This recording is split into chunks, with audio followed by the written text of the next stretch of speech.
नमस्कार दोस्तों, मैं धर्मेंद्र कुमार मीना, असिस्टेंट प्रोफेसर राजनीति विज्ञान, राजकीय महाविद्यालय कुशलगढ़ और हाल ही कार्य व्यवस्थार्थ राजकीय महाविद्यालय बौली।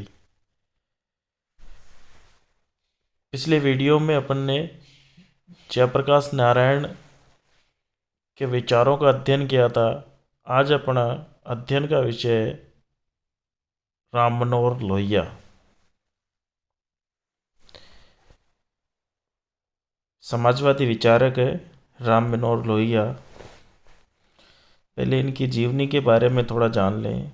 लोहिया का जन्म 1910 में उत्तर प्रदेश के अकबरपुर ज़िले में हुआ था।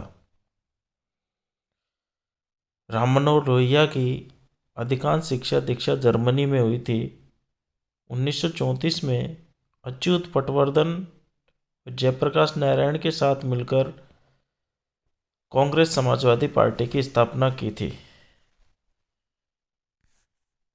मीनू मशानी, अच्युत पटवर्धन, राम मनोहर लोहिया, जयप्रकाश नारायण, इन लोगों ने मिलके 1934 में कांग्रेस समाजवादी पार्टी की स्थापना की थी। इनकी कुछ प्रमुख किताबें, व्हील ऑफ हिस्ट्री, ये महत्वपूर्ण किताब है। Caste system, will to power, Gandhi Marx और सोशलिज्म, इंटरवेल ड्यूरिंग पॉलिटिक्स, क्रांति के लिए संगठन, ये इनकी कई किताबें हैं। इनमें व्हील ऑफ हिस्ट्री एक महत्वपूर्ण किताब है। राम मनोहर लोहिया के विचारों में सबसे पहले देखेंगे अपने इनकी इतिहास चक्र की संकल्पना। राम मनोहर लोहिया की जाति वर्ग संबंधी विचार या इतिहास चक्र की संकल्पना। लोहिया ने अपनी पुस्तक व्हील ऑफ हिस्ट्री, जो कि इन्होंने 1955 में लिखी, में यह विचार दिया कि इतिहास तो चक्र की गति से आगे बढ़ता है। राम मनोहर लोहिया ने यह विचार दिया कि इतिहास तो चक्र की गति से आगे बढ़ता है। लोहिया के अनुसार जिस प्रकार पश्चिम में वर्ग शोषण, अन्याय व अत्याचार को बढ़ावा देता है, पश्चिम में या पाश्चात्य देशों में वर्ग शोषण, अन्याय व अत्याचार को बढ़ावा देता है, वैसे ही भारत में जाति शोषण, अन्याय व अत्याचार को बढ़ावा देती है। पाश्चात्य देशों में, पश्चिम में जो वर्ग काम करता है,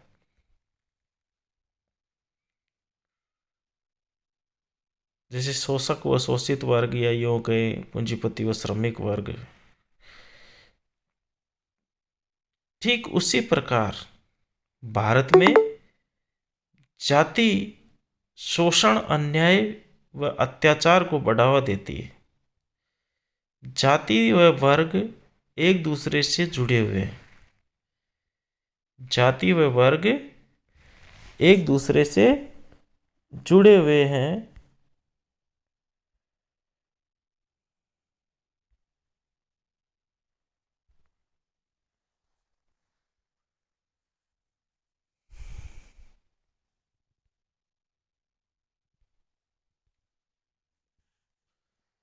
जाति व वर्ग एक दूसरे से जुड़े हुए हैं। जब वर्ग के बंधन कठोर हो जाते हैं तो वह जाति में बदल जाते हैं, और जब जाति के बंधन शिथिल हो जाते हैं तो वह वर्ग में बदल जाते हैं। क्या कहते हैं लोहिया कि जिस प्रकार पश्चिम में वर्ग शोषण, अन्याय व अत्याचार को बढ़ावा देते हैं, ठीक वैसे ही भारत में जाति शोषण, अन्याय व अत्याचार को बढ़ावा देती है। जाति व वर्ग एक दूसरे से जुड़े हुए हैं। जब वर्ग के बंधन कठोर हो जाते हैं तो वह जाति में बदल जाते हैं, और जब जाति के बंधन शिथिल हो जाते हैं तो वह वर्ग में बदल जाती है।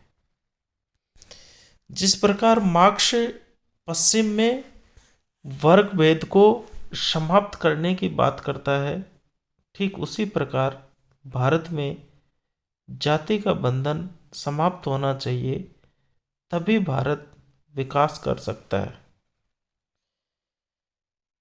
क्या कहते हैं राम मनोहर लोहिया कि जिस प्रकार मार्क्स पश्चिम में वर्ग भेद को समाप्त करने की बात करता है, ठीक उसी प्रकार भारत में जाति का बंधन समाप्त होना चाहिए, तभी भारत विकास कर सकता है। लोहिया के अनुसार भारत के इतिहास में दासता का लंबा और जाति प्रथा का परिणाम था। लोहिया के अनुसार भारत के इतिहास में दासता का लंबा दौर जाति प्रथा का परिणाम था, क्योंकि जाति व्यवस्था ने भारतीय जनजीवन की सदियों तक अंदर से कमजोर किया है, और इस जाति प्रथा के विरुद्ध संघर्ष करने वाला व्यक्ति ही सच्चा क्रांतिकारी माना जाएगा, चाहे वह ऋषि, साधु, संत व समाज सुधारक किसी भी रूप में हो सकता है। मतलब राम मनोहर लोहिया भारत में जाति प्रथा के बिल्कुल खिलाफ थे और जाति प्रथा को समूल रूप से नष्ट करने के पक्षधर थे। ये जो राम मनोहर लोहिया के जो ये विचार है, ये उसके इतिहास चक्र की संकल्पना है। इतिहास चक्र की संकल्पना या जातीय वर्ग संबंधी विचार है। आगे राम मनोहर लोहिया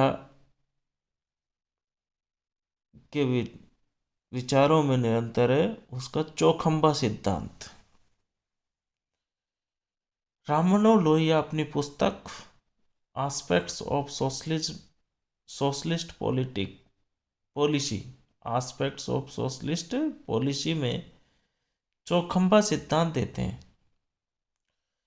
चौखंबा सिद्धांत के अनुसार शासन के 4 स्तर होने चाहिए। चौखंबा सिद्धांत के अनुसार शासन के 4 स्तर होने चाहिए। पहला केंद्र, दूसरा प्रांत, तीसरा मंडल और चौथा ग्राम, तथा ये चारों स्तर स्वायत्त होने चाहिए। राम मनोहर लोहिया के अनुसार शासन के 4 स्तर होने चाहिए। पहला केंद्र या राष्ट्र, दूसरा प्रांत, तीसरा मंडल और चौथा ग्राम, तथा ये चारों स्तर स्वायत्त होने चाहिए। राम मनोहर लोहिया नौकरशाही का विरोध करते हैं और जिला कलेक्टर के पद को समाप्त करने की कहते हैं। देखो, राम मनोहर लोहिया नौकरशाही का विरोध करते हैं और जिला कलेक्टर के पद को समाप्त करने की बात कहते हैं। ग्राम पंचायतों को सशक्त बनाया जाना चाहिए, यहाँ तक कि पुलिस व न्यायालयों को भी ग्राम पंचायतों के अधीन करने के पक्षधर थे। देखो, राम मनोहर लोहिया नौकरशाही के विरोधी थे और जिला कलेक्टर तक के पद को समाप्त करने की बात की है उन्होंने।